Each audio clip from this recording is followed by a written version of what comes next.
আলহামদুলিল্লাহ, সকল প্রশংসা, গুণগান, তারিফ একমাত্র সেই মহান আল্লাহ রাব্বুল আলামিনের জন্য, যিনি আমাদেরকে এত সুন্দর করে সৃষ্টি করেছেন। পৃথিবীতে অসংখ্য অগণিত নিয়ামত দিয়েছেন, যা দিয়ে আমরা সুন্দর জীবন যাপন করতে পারি। আমাদেরকে সিরাতুল মুস্তাকিমের পথে চলবার জন্যে তিনি নাজিল করেছেন কিতাব, প্রেরণ করেছেন মুহাম্মদ সাল্লাল্লাহু আলাইহি সাল্লামের মতো শ্রেষ্ঠ নবী। এভাবে অসংখ্য নিয়ামত দিয়ে তিনি আমাদেরকে করেছেন ধন্য। আমরা সে মহান রবের প্রশংসা জ্ঞাপন করে তার শেখানো ভাষায় বলছি আলহামদুলিল্লাহ। অথবা সালাত এবং সালাম পড়ি আমাদের সে রাসূলের উপর, যাকে আল্লাহ রাব্বুল আলামিন মানবীয় সকল শ্রেষ্ঠ গুণাগুণ দিয়ে পরিপূর্ণ এক মানব, শ্রেষ্ঠ মানব হিসাবে, শ্রেষ্ঠ গুণী মানুষ হিসাবে আল্লাহ তাআলা তাকে শ্রেষ্ঠ করেছেন। নবী ও রাসূলদের মধ্যে আল্লাহ তাআলা তাকে দিয়েছেন শ্রেষ্ঠত্ব, উন্নত চরিত্র দিয়ে আল্লাহ তাআলা তাকে পৃথিবীতে প্রেরণ করেছেন। সেই রাসূলের উপর পড়ি সাল্লাল্লাহু আলাইহি ওয়াসাল্লাম। খুতবা শুরুতেই আল্লাহ তাআলার এই নিয়ামতের প্রশংসা করছি বিশেষভাবে। তিনি ঢাকার এই প্রাণ কেন্দ্রে, এই আস-সিদ্দিক কমপ্লেক্স, এই মসজিদে, শান্তিনগরের এই মসজিদে আল্লাহ তাআলা আমাদের জন্য এই খুতবার মাধ্যমে বিশুদ্ধ দিন, বিশুদ্ধ জ্ঞান চর্চার একটি পথ আল্লাহ তাআলা খুলে দিয়েছেন। যে মেম্বার থেকে শুধুমাত্র আল্লাহ তাআলার কথা, রাসূলুল্লাহ সাল্লাল্লাহু আলাইহি সাল্লামের কথাই আমাদেরকে শোনানো হয়। এই মসজিদ শুধু সামনে উপস্থিত মুসল্লিদের জন্যই কল্যাণকর নয়, বরং গোটা বাংলাদেশ সহ পৃথিবীর অসংখ্য মুসলমান নরনারী তারা বাংলা ভাষায় এই খুতবা থেকে, এখানকার আলোচনা থেকে তারা তাদের জীবনকে আলোকিত করছেন আলহামদুলিল্লাহ। সুতরাং এই মর্যাদা, এই মসজিদের প্রতিষ্ঠা যারা, তাদের জন্য এই মর্যাদা, এই মুসল্লিদের জন্য এই মর্যাদা, সমস্ত মুসলমান নরনারীর জন্য। আল্লাহ তাআলা সবাইকে কবুল করুক। এই খেদমত যেন আমাদের আখিরাতে মুক্তির কারণ হয়। আল্লাহ তুমি কবুল করো, আমিন। এবং এই মসজিদের মুসল্লিদের বিশেষ বৈশিষ্ট্য হচ্ছে তারা এই মসজিদে আসে শুধুমাত্র তাওহীদের কথা শুনবার জন্যে। তারা আসে শুধুমাত্র রাসূলুল্লাহ সাল্লাল্লাহু আলাইহি সাল্লামের অমীয় বাণী শুনবার জন্য। যেখানে তাওহীদ, যেখানে সুন্নাহ, তাওহীদ এবং সুন্নাহই আমাদের এই দুনিয়ার জীবনকে আলোকিত করতে পারে, দুনিয়াতে সফলতার শীর্ষে পৌঁছাতে পারে, আখিরাতেও সেই জাহান্নামের আগুন থেকে বাঁচাতে পারে, অনন্তকালের সুখ ও শান্তির জায়গা জান্নাতে আমাদেরকে পৌঁছে দিতে পারে আল্লাহর তৌফিকে। সুতরাং আমি এই নিয়ামতের শুকর আদায় করছি আবারও আলহামদুলিল্লাহ।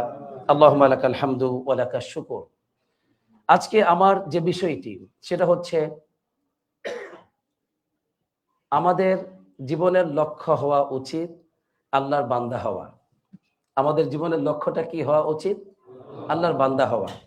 আলহামদুলিল্লাহ, আমি এই বিষয়টিকেই আপনার তুলে ধরার চেষ্টা করব। আল্লাহ যেন আমাকে তৌফিক দান করেন, আমিন। আমার এই বিষয়টির মধ্যে 5টি পয়েন্ট থাকবে ইনশাআল্লাহ। প্রথম পয়েন্ট, আল্লাহ রাব্বুল আলামিন, তার পরিচয় হচ্ছে তিনি আমাদের সত্য মাবুদ, তিনি ইলাহুল হক, সত্য ইলাহ, তিনি ইবাদতের একমাত্র অধিকারী, তার গোলামি আমাদেরকে করতেই হবে। 2, আল্লাহ তাআলা আমাদেরকে তার ইবাদত, তার গোলামি, তার গোলাম হবার জন্যই, বান্দা হবার জন্যই আমাদেরকে সৃষ্টি করেছেন। 3, আল্লাহ রাব্বুল আলামিন আমাদেরকে গোলাম বানানোর জন্যে কিতাবসমূহ নাজিল করেছেন, নবী ও রাসূলদেরকে প্রেরণ করেছেন। 4, আল্লাহর গোলাম হবার মধ্যেই আমাদের দুনিয়ার যাবতীয় সুখ ও শান্তি, আখিরাতের চির সুখ ও শান্তি আলহামদুলিল্লাহ। 5, এই পৃথিবীতে শ্রেষ্ঠ গোলাম হচ্ছেন মুহাম্মদ সাল্লাল্লাহু আলাইহি সাল্লাম। তিনি কিভাবে তার জীবনের একমাত্র লক্ষ্য বস্তু বানিয়েছিলেন আল্লাহর গোলামি, আল্লাহর গোলামি এবং আল্লাহর গোলামি। আমি এই বিষয়টিকেও খুবই সংক্ষিপ্তভাবে তুলে ধরবো ইনশাআল্লাহ, যাতে করে আমরা সবাই, আমাদের যে সমস্ত প্রিয় বোনেরা আসছেন বিভিন্ন জায়গা থেকে ঢাকার, তারা সবাই মিলে আমরা যেন আমাদের সামনের জীবনটিকে আল্লাহ তাআলার এই যে গোলাম হওয়া, এটাকে সামনে রেখেই জীবনের শেষ মুহূর্ত পর্যন্ত ব্যয় করতে পারি। আল্লাহ যেন আমাদেরকে সেই তৌফিক দান করেন, আমিন।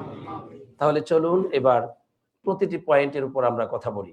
প্রথম বিষয়, আল্লাহ রাব্বুল আলামিন তিনি হচ্ছেন ইবাদতের একমাত্র অধিকারী। আর এই কথাটি পাওয়া যায় আল্লাহ এই নামের মধ্যে। আমরা আল্লাহ রাব্বুল আলামিনের গুণবাচক নামগুলোর অর্থ যদিও আমরা জানি, কিন্তু আল্লাহ এই যে তার সত্তাগত নাম আল্লাহ, যেটাকে বলা হয়, এটা হচ্ছে আল্লাহ তাআলার যাতি নাম, মানে সত্তাগত নাম, ইসমুদ যাত। এই নামটির অর্থটা কি? এই নামটির অর্থ ইবনে আব্বাস রাদিয়াল্লাহু তাআলা আনহু তিনি করেছেন এইভাবে, যেমনটি তাফসিরে তবারিতে এসেছে, যে ইবনে আব্বাস রাদিয়াল্লাহু তাআলা আনহু বলছেন আল্লাহ এর অর্থ হলো আল্লাহু যুল উলুহিয়া ওয়াল উবুদিয়া আলা খালকিহি আজমাইন। আল্লাহ সুবহানাহু ওয়া তাআলা তিনি হচ্ছেন যুল উলুহিয়া, ইবাদতের একমাত্র অধিকারী। আল্লাহ নামটির অর্থের মধ্যেই কিন্তু এটা রয়েছে যে আল্লাহ এর অর্থ হচ্ছে যে আল্লাহু যুল উলুহিয়া, উলুহিয়ার একমাত্র অধিকারী, মানে ইবাদত পাওয়ার একমাত্র অধিকারী তিনি। ইবাদত পাওয়ার অধিকারের গুণে গুণান্বিত তিনি। তিনি হচ্ছেন যুল উলুহিয়া, ইবাদতের অধিকারী। এটা হচ্ছে তার একটি গুণ, এটার একমাত্র মালিকানা তার, আর কারো না। এরপর হচ্ছে যুল উবুদিয়া। উবুদিয়াত মানে ইবাদত, এটা হচ্ছে বান্দাদের গুণাগুণ।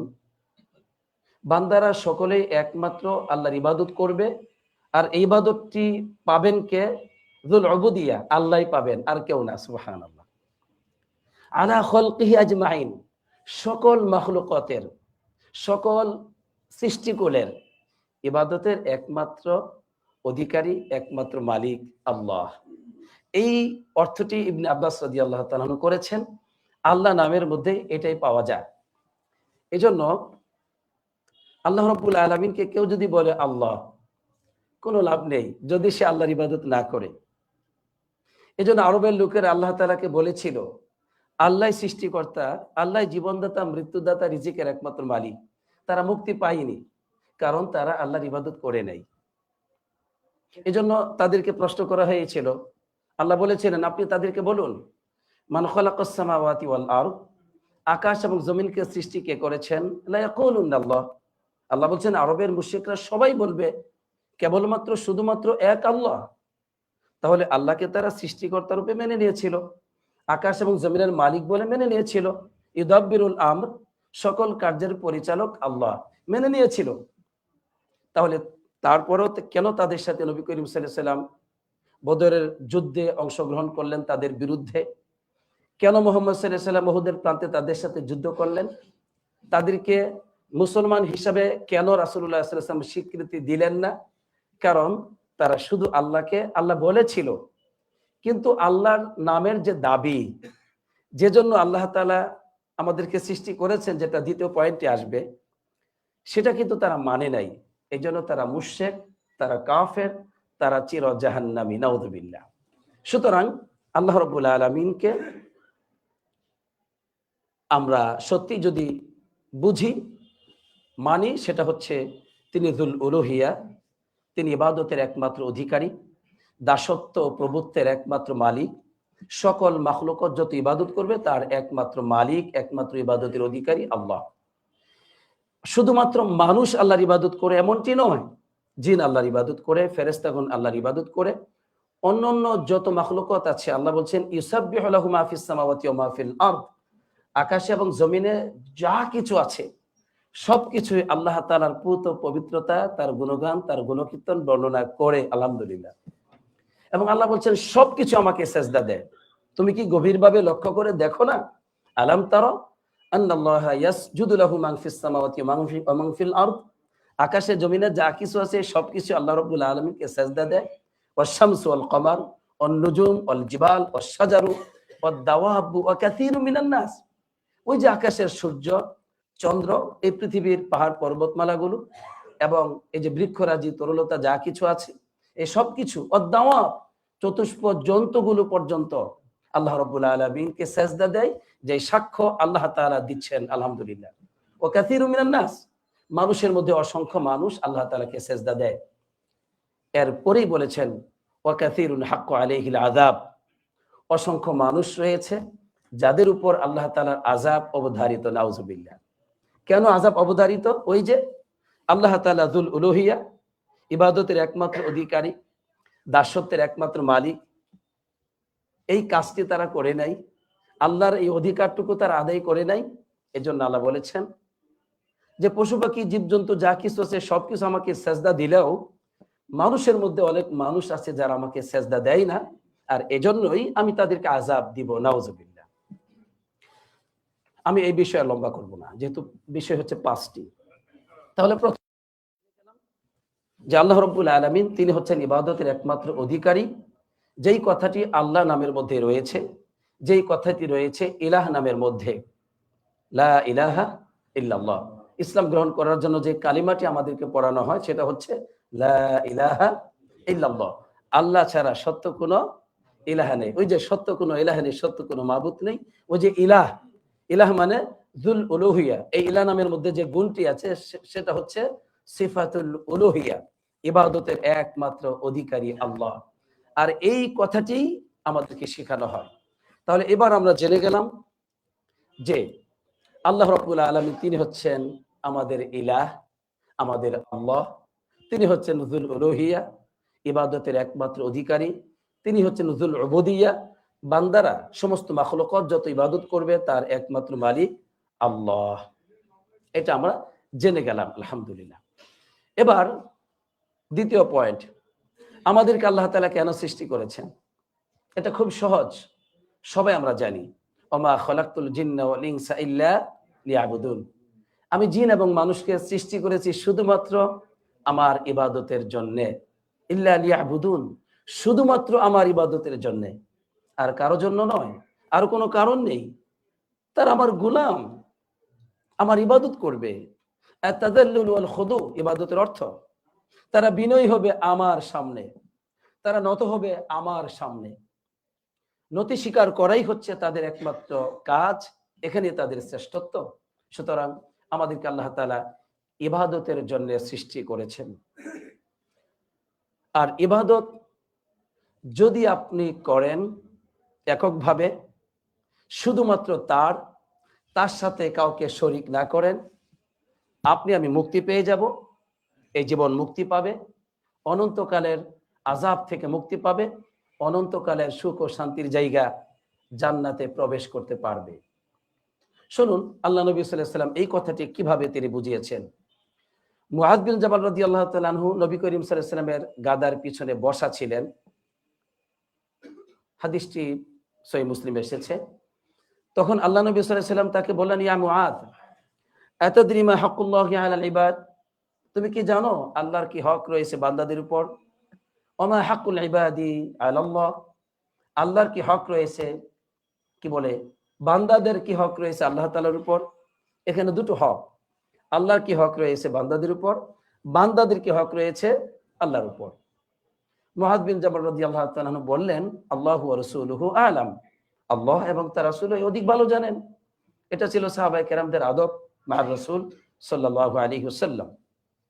তখন নবী করিম সাল্লাল্লাহু আলাইহি ওয়াসাল্লাম স্পষ্টভাবে বলে দিলেন যা হচ্ছে আমাদের জন্য দ্বীন, যেখানে গোটা পৃথিবীর মানুষের মুক্তির কথা বলে দিলেন। কি বললেন? বললেন যে আল্লাহর হক বান্দাদের উপর হচ্ছে এই আবুদুহু ওয়া লা ইউশরিকু বিহি শাইআ, বান্দারা একমাত্র আল্লাহর ইবাদত করবে, আল্লাহ করবে না, বাস। বান্দারা একমাত্র আল্লাহর ইবাদত করবে, বান্দারা আল্লাহর সাথে শরীক করবে না, এটাই হচ্ছে আল্লাহর হক বান্দাদের উপর। অপরদিকে হাক্কুল ইবাদি আলাল্লাহ, আল্লাহর কাছে বান্দাদের হক হচ্ছে এই, আল্লাহর কাছে। কার কাছে? আল্লাহর কাছে। মূলত আল্লাহর কাছে বান্দাদের কোনো হক নেই, তবু আল্লাহ তাআলা নির্ধারণ করেছেন যেহেতু সৃষ্টি আমি করেছি, মৃত্যু আমিই দিব, ফিরে আসতে হবে আমার কাছেই, কাজে তাদের হক আমি নির্ধারণ করে দিলাম। সেটা কি? বান্দাদের হক আমি আল্লাহর উপর হচ্ছে এই, আল্লাহ ইউআযযিবা মান লা ইউশরিকা বিহি শাইআ, মান লা ইউশরিকু বিহি শাইআ, আল্লাহ ওই বান্দাকে আযাব দিবেন না যেই বান্দা আল্লাহর সাথে শিরিক করবে না। আল্লাহ ওই বান্দাকে আযাব দিবেন না যেই বান্দা আল্লাহর সাথে শিরিক করবে না। তাহলে ইবাদতের বিষয়টা কোথায় গেল? ইবাদত তো বান্দা করবেই, কিন্তু শিরিক করতে পারবে না। ইবাদতটা যদি আবার সে আমার ইবাদত করার পাশাপাশি অন্য কারোর জন্য করে, তাহলে সে তো মুশরিক, সে তো অংশীদারকারী, তার ইবাদতের কোনো মূল্য নেই। যেটা আল্লাহ তাআলা মুহাম্মদ সাল্লাল্লাহু আলাইহি ওয়াসাল্লামকে সতর্কবাণী দিয়েছেন যে শুনুন, আপনি যদি লাইন আশরাকতা লা ইয়াহবাতুন্না আমালুক, আপনিও যদি আল্লাহর সাথে শিরিক করেন তাহলে আপনার জীবনের সমস্ত আমলগুলো আল্লাহ বাতিল করে দিবেন। ওয়ালা তাকুনান্না মিনাল খাসিরিন, আপনি নিজেও ক্ষতিগ্রস্ত মানুষের অন্তর্ভুক্ত হবেন। তাহলে এখানে আল্লাহ নবী সাল্লাল্লাহু আলাইহি ওয়াসাল্লামকে আল্লাহ তাআলা সতর্কবাণী দিয়েছেন যে আপনারও অধিকার নেই আমি আল্লাহর সাথে অংশীদার করা। যদি করেন আপনি সহ ক্ষতিগ্রস্ত হবেন, ধ্বংস হবেন। ইন্নাহু মান ইউশরিক বিল্লাহ ফাকাদ হারামাল্লাহু আলাইহিল জান্নাহ, যে ব্যক্তি আল্লাহর সাথে শিরিক করবে আল্লাহ রাব্বুল আলামিন তার জন্য জান্নাতকে হারাম করে দেন, নাউযুবিল্লাহ।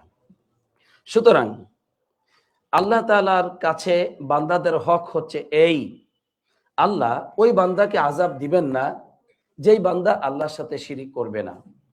আমরা এখানে যদি আরেকটু স্পষ্টভাবেই বলি, যেই বান্দা এককভাবে আল্লাহর ইবাদত করবে, আল্লাহর সাথে কোনো অংশীদার করবে না, শিরিক করবে না, সেই বান্দাকে আল্লাহ আযাব দিবেন না। তো যেহেতু আযাব থেকে বেঁচে যাবে, এর মানে দুনিয়াতেও সে সুখী মানুষ হবে, আখিরাতেও সে সুখী মানুষ হবে, আলহামদুলিল্লাহ।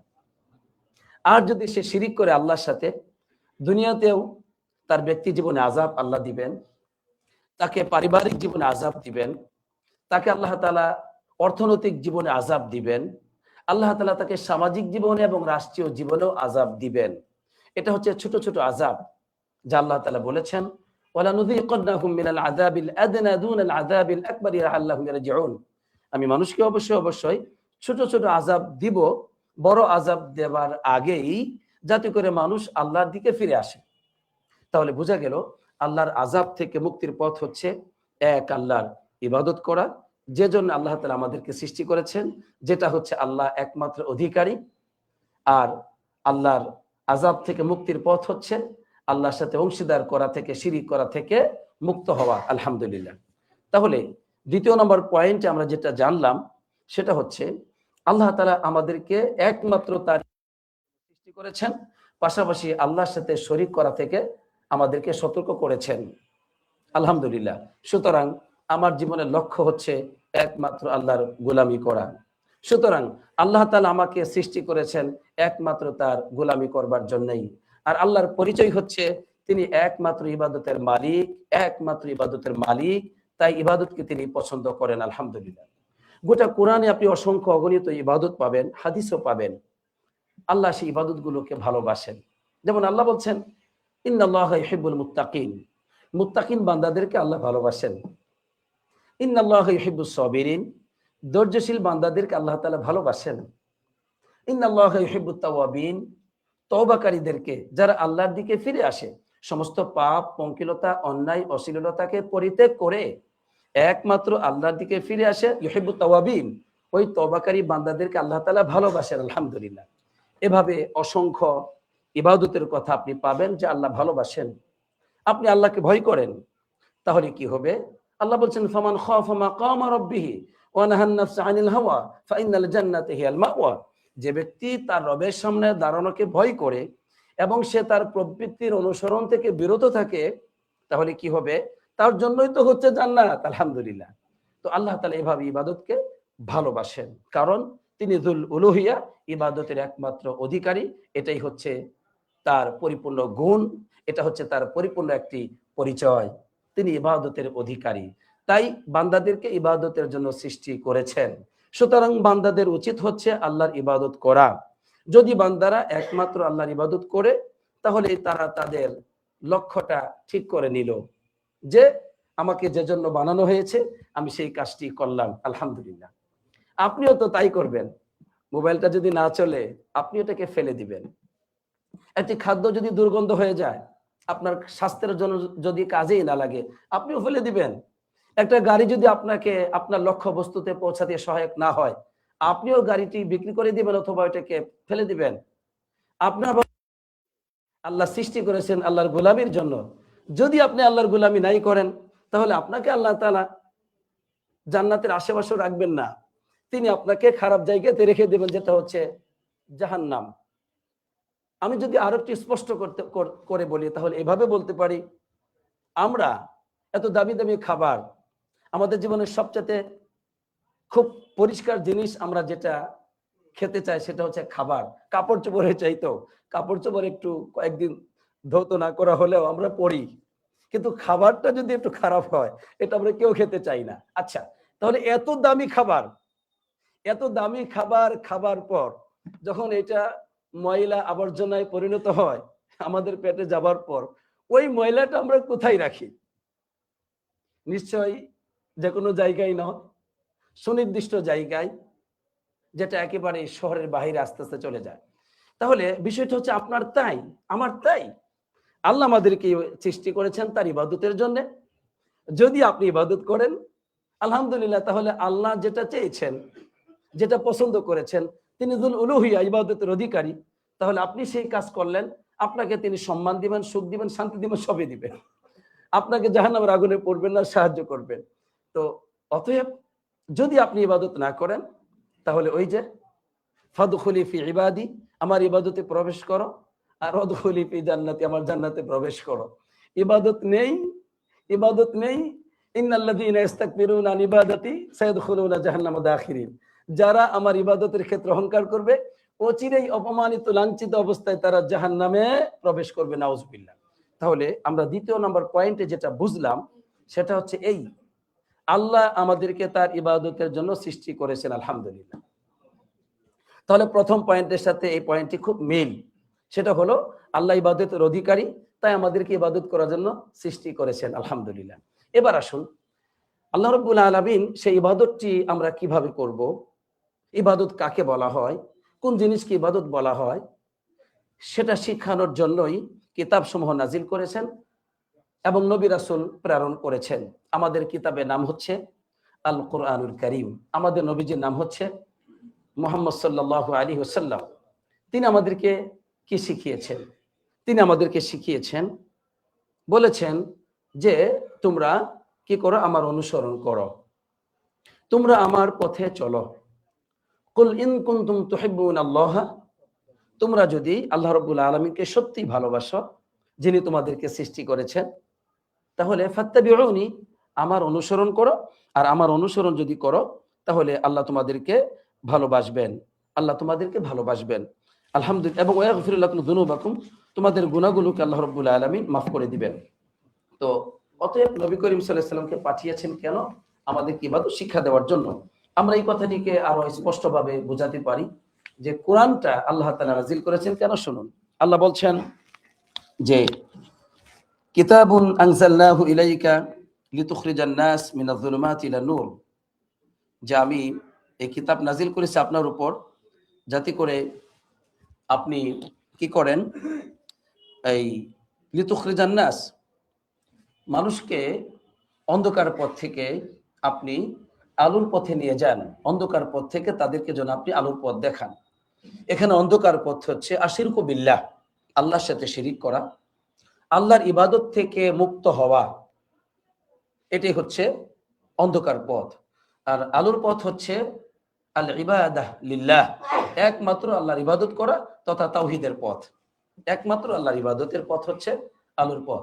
তাহলে দেখুন যে আল্লাহ সুবহানাহু ওয়া তাআলা কিতাব নাযিল করলেন মুহাম্মদ সাল্লাল্লাহু আলাইহি ওয়াসাল্লামের উপর এই কারণে যে লিতুখরিজান নাস মিনাজ যুলুমাতি ইলা নূর, আপনার কাজ হচ্ছে এই কিতাব দ্বারা মানুষকে মিনাজ যুলুমাত, যত প্রকার অন্ধকার আছে, অর্থাৎ আল্লাহর সাথে শিরিক করা সবচেয়ে বড় অন্ধকার, অন্যান্য কবিরা গুনাহ এগুলো অন্ধকার, এবং যত গুনাহ আছে, পাপ আছে, অন্যায়, অশ্লীল এবং যত রকম নানান অবাধ্যতা আছে সবই হচ্ছে অন্ধকার।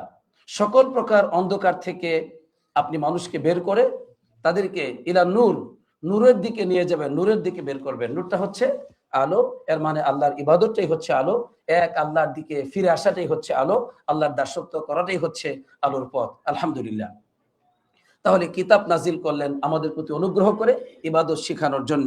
মুহাম্মদ সাল্লাল্লাহু আলাইহি ওয়াসাল্লামকে আল্লাহ কেন পাঠিয়েছেন, অন্যান্য নবীদেরকে কেন পাঠিয়েছেন? আল্লাহ বলছেন ওয়ালাকাদ বাআসনা ফি কুল্লি উম্মাতির রাসূলান আন ইবুদুল্লাহা ওয়াজতানিবুত তাগুত।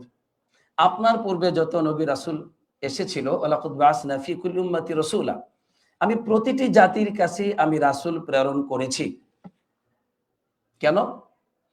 আন ইবুদুল্লাহ, সমস্ত রাসূলগণ একথাই বলেছেন, আন ইবুদুল্লাহ, হে আমার কওম তোমরা এক আল্লাহর গোলামি করো, ওয়াজতানিবুত তাগুত, তোমরা তাগুত থেকে বিরত থাকো। এর মানে তাগুত হচ্ছে আশ-শাইতান, শয়তানের ইবাদত থেকে তোমরা দূরে থাকো। তাগুত মানে হচ্ছে কুল্লু মা উবিদা মিন দুনিল্লাহ, আল্লাহকে বাদ দিয়ে অন্য যে কোনো বস্তুর আনুগত্য করা হয়, দাসত্ব করা হয়, সেটাই হচ্ছে তাগুতের ইবাদত, তাগুতের গোলামি। তাগুতের বিভিন্ন মানুষ অর্থ করে, কিন্তু মূল অর্থ হচ্ছে এটাই যে আল্লাহ ব্যতীত অন্যের ইবাদত করা, সেটাই হচ্ছে তাগুতের ইবাদত করা।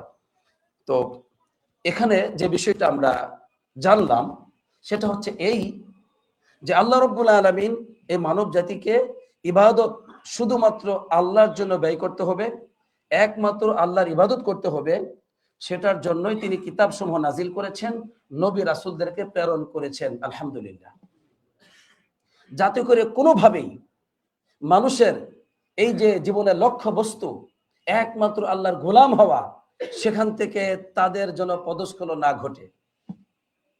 এই জন্য তাই তিনি মানব জাতি থেকেই নবী রাসূলদেরকে তিনি প্রেরণ করেছেন, যারা তাদের নিজস্ব ভাষায়, ওই নবী রাসূলগণ তাদের নিজস্ব ভাষায় ওই কওমের সাথে তারা কথা বলেছেন, এক আল্লাহর গোলামির কথা বলেছেন, আল্লাহর সাথে অংশীদার করা থেকে, শিরিক করা থেকে সতর্ক করেছেন।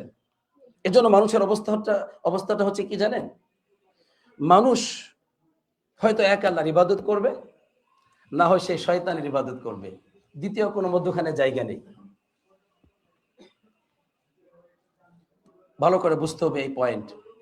এটা পয়েন্ট, আলাদা কোনো পয়েন্ট নয়, এটা হচ্ছে 3 নম্বর পয়েন্ট যে নবী রাসূলদেরকে আল্লাহ প্রেরণ করেছেন, কিতাব সমূহ নাজিল করেছেন। সেটা হচ্ছে এই জন্য যে মানুষ জাতি করে এক আল্লাহর ইবাদত করে, মানুষ জাতি করে এক আল্লাহর গোলাম হয়। এখন এখানে যে বিষয়টা আমি বলতে চাচ্ছি যে হয়তো একজন মানুষ এক আল্লাহর ইবাদত করবে, না হয় আল্লাহর সাথে শিরিক করবে। হয়তো সে এক আল্লাহর আদেশ এবং নিষেধগুলো মেনে চলবে, অন্যথায় সে অন্য কোনো বস্তুর আদেশ এবং নিষেধ মেনে চলবে। এজন্য শয়তানকে আল্লাহ তাআলা যে পাওয়ারটা দিয়েছেন, ইউওয়াসওয়িসু ফি সুদুরিন নাস, মানুষের অন্তরে সে আক্রমণ করতে পারে, মানুষের অন্তরে সে আঘাত করতে পারে, মানুষের অন্তরকরণে খোঁচা দিতে পারে। আচ্ছা, এর পাওয়ারটা দিয়েছেন। ঠিক একই অবস্থা মানুষের আল্লাহর আদেশ এবং নিষেধগুলো অন্তর থেকে তার উৎপত্তি ঘটে। মানুষ হয়তো এক আল্লাহর আদেশ নিষেধ মেনে চলবে, না হয় শয়তান তাকে যেটা বলবে সেটা মানবে। এজন্য আল্লাহ বলেছেন, ইয়া বনি আদম, হে আদম সন্তান, লা তা'বুদুশ শাইতান, তোমরা শয়তানের ইবাদত করিও না, শয়তানের আনুগত্য করিও না। তাহলে আল্লাহর ইবাদত ব্যতীত যত পথ রয়েছে সবগুলি শয়তানের আনুগত্য, শয়তানের ইবাদত। আল্লাহ সেটা নিষেধ করেছেন। এজন্য আপনি না হয় শয়তানের ইবাদত করবেন। তাই আল্লাহ তাআলা বলেছেন, আফরাইতা মান ইত্তাখাযা ইলাহাহু হাওয়া, তুমি কি ওই ব্যক্তিকে দেখেছো যে ব্যক্তি তার মনকে তার ইলাহ হিসেবে গ্রহণ করেছে? নাউজুবিল্লাহ।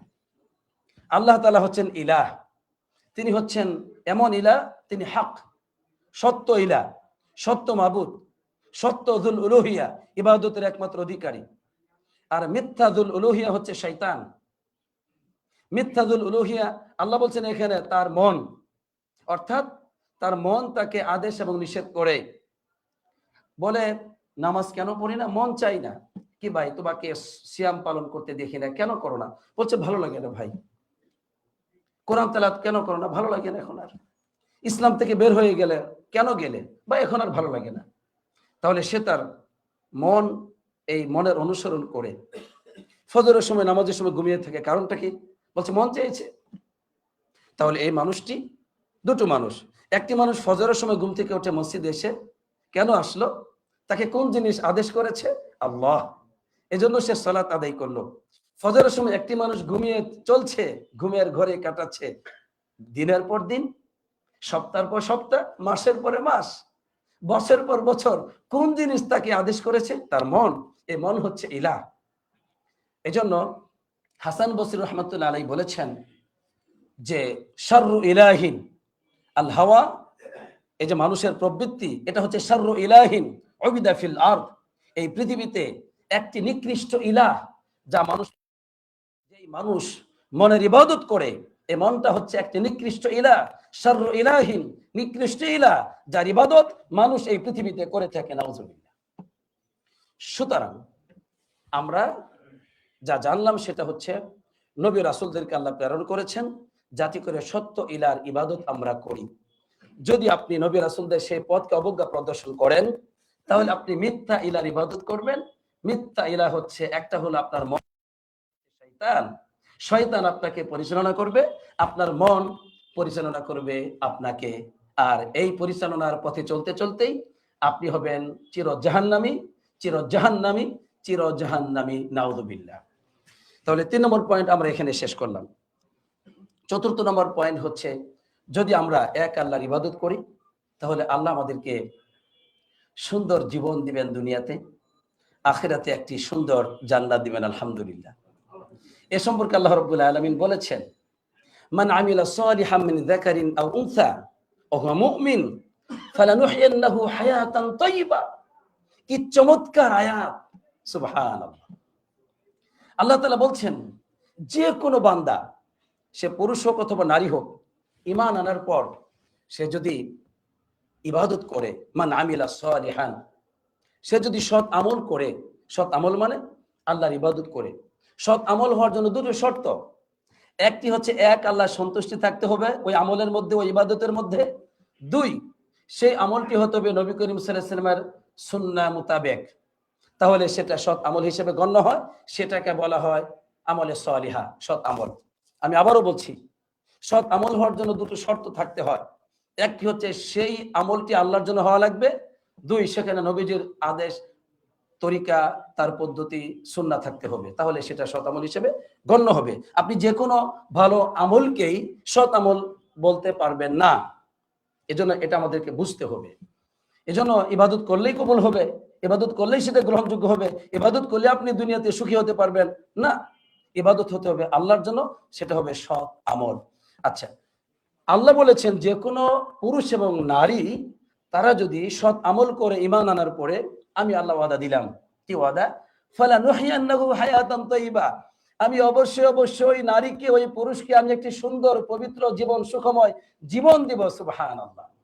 আমরা সবাই সুখ চাই, আর আল্লাহ বলছেন সুখটা তো আমি দিব। কোথায়?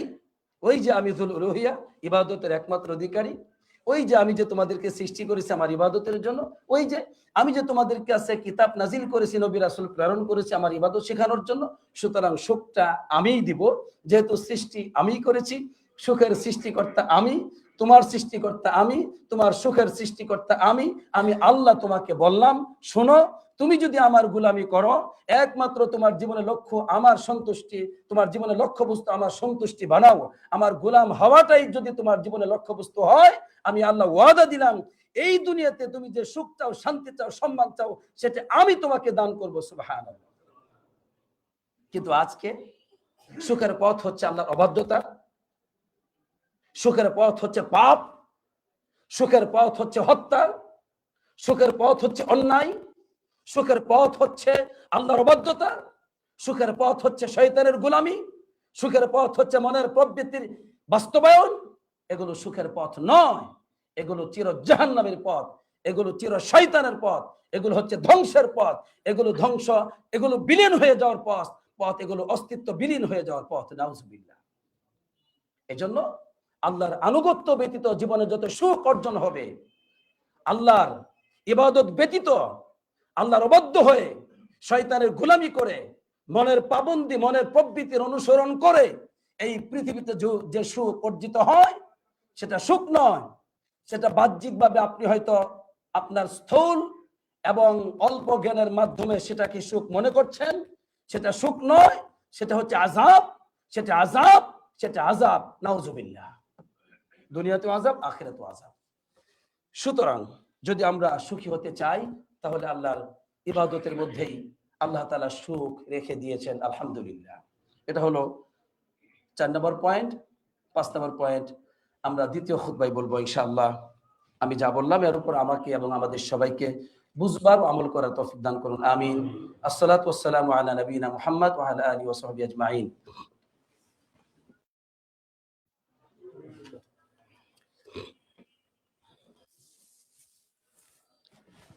আলহামদুলিল্লাহ, আলহামদুলিল্লাহ রাব্বিল আলামিন, ওয়াসসালাতু ওয়াসসালামু আলা নবিয়িনা মুহাম্মদ ওয়া আলা আলিহি ওয়া সাহবিহি আজমাইন, আম্মা বাদ।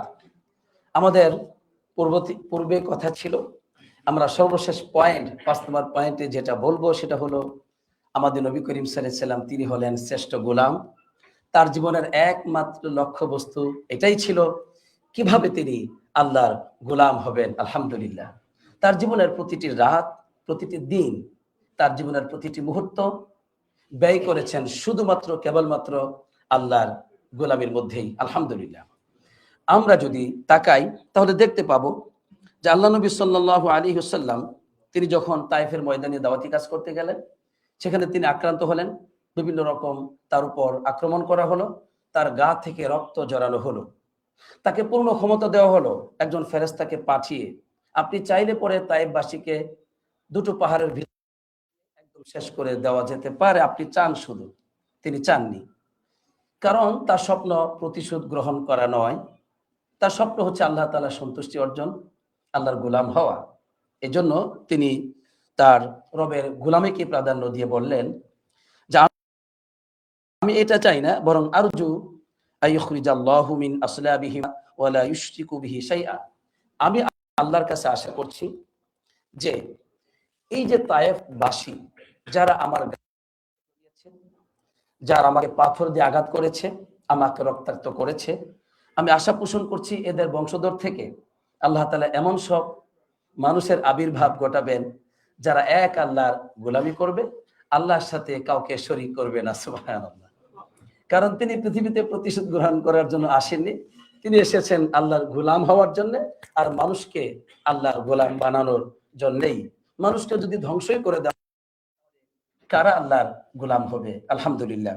আল্লাহ নবী সাল্লাল্লাহু আলাইহি ওয়াসাল্লামের আমরা যদি দিনের বিষয়টা দেখি, দৈনিক 5 ওয়াক্ত সালাত তিনি আদায় করতেন এবং অন্যান্য নফল ইবাদত করতেন। তো আয়েশা রাদিয়াল্লাহু তাআলা আনহা সহ অনেক সাহাবাগণ সাক্ষ্য দিয়েছেন, ইদা হাদারাতিস সালাত, যখন সালাতের সময় হয়ে যেত, লা ইয়ারিফুনা কান্নাহু লা ইয়ারিফুনা, তার অবস্থা ছিল এমন তিনি আমাদেরকে চিনেন না। সুবহানাল্লাহ, এই ছিল তার অবস্থা। রাতের ব্যাপারটা কেমন ছিল? আমরা তো গভীর নিদ্রায় কাটিয়ে দিই, তাই না? রাতের বিষয়টা এমনটি ছিল যে তিনি দাঁড়িয়ে দাঁড়িয়ে দীর্ঘ সময় সালাত আদায় করতেন, তার পা ফুলে যেত। সুবহানাল্লাহ। এবং আয়েশা রাদিয়াল্লাহু তাআলা আনহা তাকে বলেছিলেন, আল্লাহ তাআলা তো আপনার অতীতে ভবিষ্যতে সব গুনাহ মাফ করে দিয়েছেন, তাহলে এত ইবাদত কেন? বা এটাই ছিল তার ভাষাটা। তো তখন আল্লাহ নবী সাল্লাল্লাহু আলাইহি ওয়াসাল্লাম বলেছেন যে আচ্ছা, আমি কি আফালা আকুনা আবদান শাকুরা, আমি কি আল্লাহর শুকুর আদায়কারী বান্দা হব না? সুবহানাল্লাহ। দেখেন, আমার পা ফুলে যাচ্ছে, আমার শরীরে কিছুটা ক্ষতি হচ্ছে, এর মানে এই শরীর তো আমার মূল লক্ষ্য নয়, শরীরকে লালন পালন এটাই তো আমার মূল লক্ষ্য নয়। আমার মূল লক্ষ্য হচ্ছে আমি কি আমার রবের শুকর আদায়কারী গোলাম হব না? সুবহানাল্লাহ। এজন্য আপনার জীবনের লক্ষ্য হতে হবে আল্লাহ রাব্বুল আলামিনের সন্তুষ্টি। আল্লাহ নবী সাল্লাল্লাহু আলাইহি ওয়াসাল্লামের চরিত্রটা এমন ছিল যে তিনি কখনো কাউকে আঘাত করেননি। ওয়ালা ইমরাতান ওয়ালা খাদিমান, কোন নারীর গায়ে জীবন চলতে গিয়ে একাধিক স্ত্রী ছিল, তিনি কখনো আঘাত করেননি। এমনকি কোনো খাদেমের গায়েও তিনি আঘাত করেন নাই। কেন করেন নাই? কারণ তিনি আল্লাহর গোলাম হবার জন্য এসেছেন, পৃথিবীতে রাজত্ব করার জন্য তিনি আসেন নাই, মানুষের উপর প্রভাব এবং ক্ষমতা বিস্তার করবার জন্য তার সৃষ্টি হয়নি। এজন্য তিনি তার সেই সৃষ্টিকে তার লক্ষ্য বস্তুকে ঠিক রাখার জন্যই এই ধরনের অশালীন কোনো আচরণ তিনি করেন নাই। লাম ইয়ান্তাকিম রাসূলুল্লাহ সাল্লাল্লাহু আলাইহি ওয়াসাল্লাম, নবী করিম সাল্লাল্লাহু আলাইহি ওয়াসাল্লাম কখনো তিনি তার কোনো ব্যাপারে, ব্যক্তিগত ব্যাপারে প্রতিশোধ, কিন্তু তিনি প্রতিশোধ গ্রহণ করেছেন যেটা হুরমাতুল্লাহ, যেটা আল্লাহর অধিকার, যেটা আল্লাহ হারাম করেছেন, যেখানে আল্লাহর অধিকারকে লঙ্ঘন করা হচ্ছে সেখানে তিনি প্রতিশোধ গ্রহণ করেছেন। কারণ তার জীবনের লক্ষ্য ছিল শুধুমাত্র আল্লাহ রাব্বুল আলামিনের সন্তুষ্টি, আর কিছুই নয়। আলহামদুলিল্লাহ, তিনি সকালবেলা বাসায় গিয়েছেন, নাস্তার সময় বলেছেন, হাল ইনদাকুম মিন তুআম, তোমাদের কাছে কি কোনো খাদ্য আছে? বলছে নাই, কোনো খাদ্যই নেই। তিনি বললেন, ইদান আনা সাইম, অতএব ঠিক আছে, আমি রোজাদার। আলহামদুলিল্লাহ, রোজা সিয়াম পালন করলেন। তো এগুলো কেন? এই সমস্ত বিনয়ী আচরণ, এত সুন্দর আচরণ, মানবীয় এত অপূর্ব অনন্য আচরণ তার কাছ থেকে কেন প্রকাশিত হয়েছে? তার কারণটা ছিল তিনি আল্লাহর গোলাম হবার এই স্বপ্নেই বেঁচে ছিলেন। আলহামদুলিল্লাহ। তাই আমি আজকের এই আলোচনা থেকে আমি এটাই বলতে চাই, যদি আমরা আমাদের জীবনটাকে এই লক্ষ্য বস্তুতে পরিণত করতে পারি, আমি বেঁচে থাকবো আমার রবের গোলামির জন্য, আমার আজকের যে বিকাল, আমার সন্ধ্যা আল্লাহর জন্য, আমার রাত আল্লাহর জন্য, আমার স্ত্রী সন্তানকে লালন পালন আল্লাহর জন্য, আমার ব্যবসা বাণিজ্য আল্লাহর জন্য, আমার জীবনের ইনকাম আল্লাহর জন্য, আমার জীবনের প্রতিটি শ্বাস প্রশ্বাস হবে আল্লাহর জন্য। যদি এইভাবে আমরা আমাদের এই ক্ষণস্থায়ী জীবনের এই দেহের, এটা তো হলো মরণশীল একটি দেহ, আমি মারা যাবই, এর লক্ষ্য বস্তু যদি আমি এটা করতে পারি যে আমি শুধুমাত্র আল্লাহর জন্যই বেঁচে থাকবো, আল্লাহর জন্য মৃত্যুবরণ করব, যেমনটা আল্লাহ তাআলা বলেছেন, কুল ইন্না সলাতি ওয়া নুসুকি ওয়া মাহইয়ায়া ওয়া মামাতি লিল্লাহি রাব্বিল আলামিন, যে তুমি বলে দাও হে রাসূল আমার উম্মতকে, তুমি তোমার উম্মতকে বলে দাও যে আমার সালাত, আমার কুরবানি, এমনকি আমার জীবন, আমার গোটা জীবন, ও মামাতি, এমনকি আমার মৃত্যুটাও হবে শুধুমাত্র কেবলমাত্র আল্লাহর জন্য। আলহামদুলিল্লাহ। তাই আসুন আমরা আমাদের জীবনের লক্ষ্য বানাই আল্লাহর গোলাম হওয়া। আশা করি আমার এই বিষয়টিকে আমি স্পষ্ট করতে সক্ষম হয়েছি আল্লাহর তৌফিকে। এবার দায়িত্ব হচ্ছে আপনাদের। আসুন আমরা আমাদের জীবনের লক্ষ্য বস্তু বানাবো এক আল্লাহর জন্য। আল্লাহ আমাদেরকে সেই তৌফিক দান করুন, আমিন।